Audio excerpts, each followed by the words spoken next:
হয়। অনেকেই আছে নির্দিষ্ট করে নাম উল্লেখ করে কিছু চায়, যেমন আল্লাহ আমাকে এই চাকরিটাই দেন, আমাকে ওই মেয়েটার সাথেই বিয়ে দিয়ে দেন, বা আমাকে ওই বিশ্ববিদ্যালয়ে চান্স পাইয়ে দেন।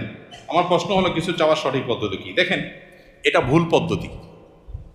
আপনি আল্লাহর কাছে আপনার চাওয়াকে এতটা ফিক্স করে দিবেন না।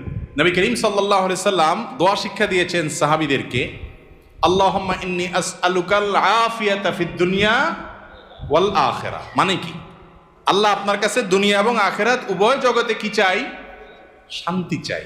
এখন শান্তি কি আল্লাহ লাখ টাকায় হবে, না হাজার টাকায় হবে, না 100 টাকায় হবে, না কোটি টাকায় হবে, না বিনা টাকায় হবে? সেটা আপনি জানেন। আমি কি চাই?